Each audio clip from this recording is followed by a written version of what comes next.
तो बता दीजिए आपका एक जो नया सॉन्ग आया है निर्जा का, जीते चल के बारे में। मुझे बहुत अच्छा लगा कि राम मधवानी जो फिल्म के डायरेक्टर हैं उन्होंने मुझे कॉल किया। एक्चुअली 2 साल पहले बात हुई थी, उनके लिए मैंने काफ़ी कुछ काम किया, तो बोल रहे थे कि एक बहुत अच्छी फिल्म करने जा रहे हैं और डेफिनेटली एक गाना वो मुझसे गवाएंगे। फिर बात आई गई हो गई and recently he called me again और बोले बहुत अच्छा सॉन्ग है, वो बहुत पावरफुल फिल्म है नीरजा के नाम से। एंड जो उनके उस फिल्म के म्यूज़िक डायरेक्टर हैं विशाल खुराना, उन्होंने सॉन्ग भेजा एंड मैंने जब सुना तो इतना अच्छा लगा। बहुत पॉजिटिव सॉन्ग है, इतना उसका जो थीम है इतना मोटिवेशनल है। कोई भी किसी भी मूड में बैठा हो तो मुझे लगता है कि वो ऑब्वियसली मतलब रिचार्ज हो जाएगा वो सुन करके। बहुत ही पॉजिटिव उसका जो मैसेज है उस गाने में। मैं हमेशा इसी तरीके की चीज़ों का वेट करती रहती हूँ कि कुछ अच्छा मिले गाने के लिए। तो मेरा जो इंतज़ार था वो सफल हुआ, मैं कह सकती हूँ कि आफ्टर तुम ही हो बंधु मैंने काफ़ी चीज़ें गाई, लेकिन एक होता है ना कि आपको दिल के करीब वाली कोई चीज़ मिली हो, तो ये उनमें से एक है। और इतना अच्छा रिस्पांस मिल रहा है, जिन्होंने भी सुना है सब लोग बहुत पसंद कर रहे हैं, क्योंकि हर किसी को लगता है कि उसकी अपनी कहानी है। हर कोई उस दौर से गुज़रता है, क्योंकि सुख दुख दोनों लाइफ के हिस्सा है। तो जिस तरीके से सुख आता है तो जब हम लोगों को प्रॉब्लम्स आती हैं लाइफ में, तो उससे कैसे निकलना है उसके लिए जो इन्होंने ये गाना क्रिएट किया, इट्स ब्यूटीफुल। और जिस तरीके से उन्होंने फिल्माया है, जिस जगह पर क्रेडिट्स में आ रहा है, शबाना जी की जो स्पीच है नीरजा फिल्म में, दैट वाज फैबुलस। मैंने मतलब गाना गाने से पहले उन्होंने मुझे कि कौन से मूड में गाना है, क्या जोन रहना है, तो मैंने फिल्म देखी थी लास्ट की, तो वो मैं तो स्टंट थी एंड बहुत अच्छा लगा। फिर तो जीते हैं चल, जैसे कि ये इसका टाइटल है जी, तो किस तरीके से मिला आपको ये सॉन्ग, मतलब क्या बात चली इसके बारे में? राम ने ही मुझे कॉल किया था। वो चाहते थे कि जो बहुत ही इंस्पिरेशनल सॉन्ग है, और मैं ऑलरेडी सूफ़ी ही चीज़ें गाती हूँ, और मोस्टली कोशिश ये रहती है कि जो भी मैं कलाम गाऊँ उनमें कोई ना कोई बात हो, कुछ कन्वे कर पाऊँ, मैं अपनी ऑडियंस को कनेक्ट कर पाऊँ। तो उन्हें लगा कि शायद मैं जस्टिस कर पाऊँगी उसके साथ में। किस तरीके से आपको सॉन्ग आया और आपने कैसे इसे सेलेक्ट करा?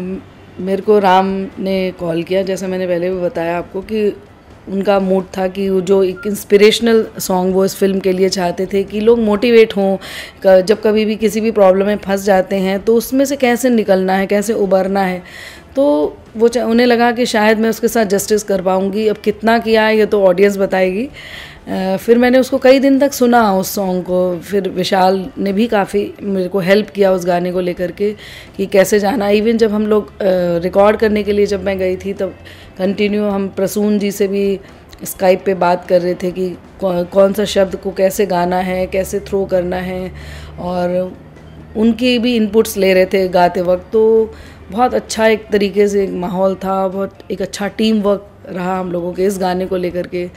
और मैंने कोशिश करी अपना 100% देने के लिए। सबसे ज़्यादा मज़ा आता है राम के साथ काम करने के लिए कि वो बहुत इंथू वाले बंदे हैं, और कितना भी काम कराना हो, वो जिस तरीके से किसी भी आर्टिस्ट से काम जैसे वो निकलवाते हैं वो बहुत ज़बरदस्त है। मतलब वो चीज़ उनसे सीखने वाली है कि वो एक टेक को वो यदि चाहे 10 बार बोलें या 25 बार बोलें या 100 बार भी बोलेंगे, तो जो भी आर्टिस्ट है, चाहे वो एक्टर है या सिंगर है, जो भी म्यूजिशियन है, कोई भी उनके काम को मुझे नहीं लगता कोई ना बोलेगा, क्योंकि हर बार वो एक नया फ्लेवर उसमें से निकल करके आता है, जो भी उनको जानते हैं समझते हैं। तो मुझे हमेशा ही राम जी के साथ तो बहुत अच्छा लगता है काम करने में, बहुत कुछ सीखने को मिलता है। और आपका मतलब क्या एक्सपीरियंस रहा रिकॉर्डिंग के वक्त निर्जा की चलती हुई जीते हुए, जब आप इसकी रिकॉर्डिंग कर रहे थे? तो और बहुत इंटरेस्टिंग चीज़ें उसमें रिकॉर्डिंग के वक्त रहीं। जैसे कि पहले राम चाहते थे कि एक सैड सॉन्ग है कि उसकी माँ ट्रिब्यूट दे रही है बेटे को, उस सिचुएशन पर से शुरू होगा ये क्रेडिट्स में, और लास्ट क्रेडिट्स तक जाएगा ये गाना। तो आप बहुत सॉफ्ट गाओ कि एक माँ रो रही है तो वो कैसा फील होगा। फिर तो मैंने वैसा गा दिया। उसके बाद फिर बोले कविता जी एक बार ट्राई करते हैं, आप अपने अंदाज में जो सूफ़ी अंदाज में गाते हो वैसे गाओ। तो जब फिर मैंने उस तरीके से गाया तो बोले पहले वाला आउट, ये रखा जाएगा। तो काफ़ी सारी चीज़ें वहीं हम लोग ट्राई कर रहे थे कि कौन सा बेटर लगेगा, क्या अच्छा लगेगा, कौन सी लाइन को कैसे बोलना है। तो बहुत मज़ा आया ये गाना रिकॉर्ड करने में। एक लाइन अभी एक बुलाकर सुनाएंगे व्यूअर्स को? ज़रूर। निर्जा का। कहता ये पल खुद से निकल, जीते हैं चल, जीते हैं चल, जीते हैं चल। गम मुसाफिर था जाने दे, धूप आंगन में आने दे, जीते हैं चल, जीते हैं चल, जीते हैं चल। कविता जी, जैसे कि हम देखते हैं कि आपके गाने में बड़ी फीलिंग्स होती हैं, इमोशंस छुपे होते हैं, इसके बारे में क्या कहना चाहेंगे आप? जैसे कि मैंने वेकअप सिड का देखा, कॉकटेल का देखा और मोरा पिया, हाँ जी, मोरा पिया, राजनीति का। मुझे लगता है कि गाना गाना सिर्फ गाना गाना नहीं है, उसको जीना, जो शब्द हमें दिए जाते हैं उनको ज़िंदा करना, और उस पिक्चर पे जो भी हम फिल्म के लिए गा रहे हैं उनके जो सीन के इमोशंस हैं उन सबको जहन में रखना, और ख़ास तौर से जो अल्फाज हमें दिए गए हैं उनको ज़िंदा रखना। ये सब चीज़ें मैंने बहुत सारे तजुर्बे हुए हैं लाइफ में, और बहुत बड़े बड़े म्यूज़िशियंस से मैंने सीखी हैं, जो स्क्रीन राइटर्स हैं उन लोगों से सीखा। जैसे जावेद सिद्दीकी साहब का मैं एक इंटरव्यू पढ़ रही थी तो उन्होंने कहा कि शब्दों को एहतियात से बरतो, उनमें जान होती है। तो हमारी ड्यूटी ऐसे, यदि हम प्लेबैक कर रहे हैं या वैसे भी कभी स्टेज पे भी गा रहे हैं, तो जो भी कलाम गा रहे हैं उसको ज़िंदा, उसको जी करके गाना, उसको फील करके गाना। तो शायद वो सब चीज़ें आप लोगों के सामने आ रही हैं गानों के माध्यम से। नाम है जीते हैं। आपकी लाइफ में जीते हैं हम मोमेंट्स, क्या कौन सा ऐसा मोमेंट है जिसको हम कहते हैं कि गाने का टाइटल है जीते हैं चल। तो बिल्कुल जैसे मैंने कहा कि हर किसी की लाइफ में मोमेंट आता है, मेरे भी लाइफ में ऐसा पीरियड आया कि 2011-10 में मुझे सारे अवार्ड्स मिले वेकअप सिड को लेकर के, एंड 2011 में ऐसा लगा लाइफ शैटर्ड हो गई, मिस्टर सेठ एक्सपायर्ड, और उसके बावजूद भी मैं रुकी नहीं। उनसे भी मैंने यही सीखा था, वो उनका भी मकसद यही था लाइफ का कि जीते हैं चल, कि कोई भी चीज़ रुकती नहीं है, you have to carry on. Life तो रुकी नहीं, उनके जाने के बाद भी नहीं रुकी, और अभी भी हम बढ़ते ही जा रहे हैं जिस दिशा में भी जा रहे हैं।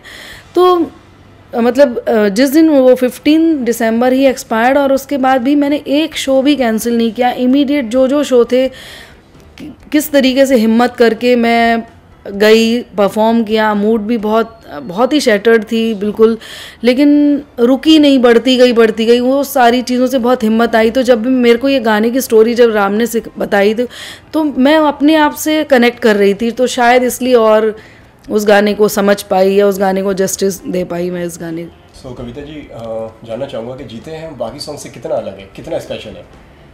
ये तो वाकई एक बहुत इंस्पिरेशनल सॉन्ग है, बहुत ही मोटिवेशनल। कभी भी आप जब थोड़ा लो फील करते हो, डिप्रेस हो जाते हो किसी भी लाइफ के मोमेंट से, तो जब भी ये गाना सुनते हो तो लगता है कि गम मुसाफिर था जाने दे, धूप आंगन में आने दे। इतना प्यारा प्रसून ने लिखा है कि ठीक है, जो हो गया, आगे बढ़ो, जीते हैं चल, जीना तो है ही, तो खुश होकर के जी लो, ज़्यादा बेटर है। तो बहुत प्यारा मैसेज है इस गाने में। चलिए, जैसे कि निदा फाजली जी का कल जैसे कि इंतकाल हो गया, उसके बारे में आपसे जानना चाहेंगे, आप क्या? बहुत अफसोस हुआ, मैं उन्हें बहुत ज़्यादा रिस्पेक्ट करती थी, और मैं कहूँगी कि हिंदुस्तान का एक बहुत अजीम शायर हम लोगों के बीच में से फिज़िकली नहीं रहे, लेकिन उनके जो भी उन्होंने हम लोगों के लिए इतना बेहतरीन शायरियाँ लिखी, इतना खूबसूरत गज़लें लिखी, इतना अच्छा। और सबसे बड़ी चीज़ जो निदा जी की शायरी की बात थी कि वो बहुत ज़मीन से जुड़े हुए थे और एक आम भाषा में बात कहते थे, इसलिए बहुत ज़्यादा पॉपुलर हुए, कनेक्ट कर पाए ऑडियंस को लेकर के। बहुत ये नहीं कि बहुत हैवी ड्यूटी शब्द लिख दिए। उनके जो दोहे, जो कबीर को भी वो उतना ही मानते थे और जितना वो इस्लाम को फॉलो करते थे, तो वो सारे मज़हबों को लेकर के चल करके उन्होंने जो एक इंसानियत की बात अपनी पोइट्री में कही, दैट वाज अमेजिंग। बहुत खूबसूरत थी वो चीज़। तो आप उन्हें कोई ट्रिब्यूट देना चाहेंगे, उनका लिखा हुआ कोई एक गाना गुनगुनाना चाहेंगे? उनके तो सारे दोहे बहुत खूबसूरत हैं। जब कभी मैं थोड़ा सा म्यूज़िकली लो फील करती हूँ तो उनका एक बड़ा प्यारा दोहा है कि सा से सा तक 7 सुर, 7 सुरों में राग, उतना ही संगीत है जितनी जिसमें आग। तो कि जितना आप उसमें भीगते जाओगे, डूबते जाओगे, उतना ही आप उसमें से मोती निकाल पाओगे संगीत के माध्यम से। और एक उनकी बेहतरीन गज़ल जो जगजीत जी ने गाई, और सबसे बड़ा एक वो चीज़ मुझे लगा कि कल जगजीत जी का बर्थडे था एंड निदा जी एक्सपायर्ड, मतलब। और वो उन दोनों की दोस्ती भी बहुत पॉपुलर थी इंडस्ट्री में एंड बहुत अच्छे दोस्त थे वो लोग। पता नहीं ऊपर वाला क्या सोचता है। मैं 2 लाइन उनकी जगजीत जी की गज़ल की और जो निदा जी ने लिखी है, आई एम सिंगिंग देम।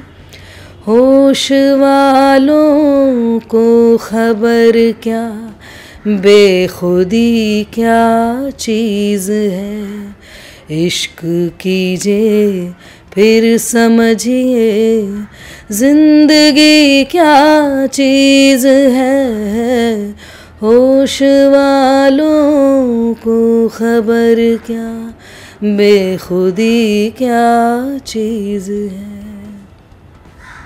चलिए फिर से हम लौट के निर्जा पर आते हैं। तो निर्जा की स्टोरी के बारे में आप क्या बताना चाहेंगे, कुछ निर्जा के बारे में? मुझे लगता है कि चलो जागे तो कम से कम, अदरवाइज़ क्या होता है, जो भी यदि ख़ास तौर से जो फीमेल कोई हीरोज़ नहीं है उनके ऊपर बहुत कम इस तरीके से काम हुआ है इंडस्ट्री में।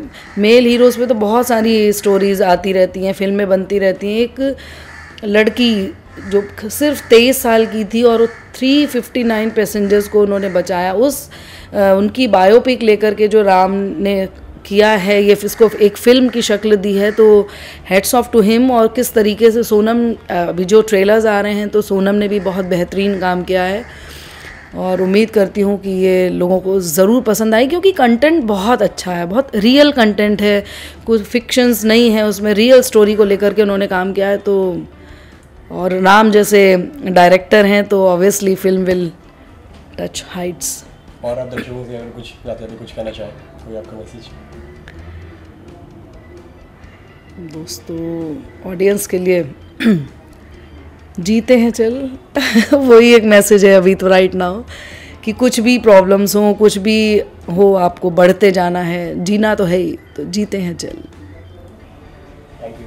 Thank you.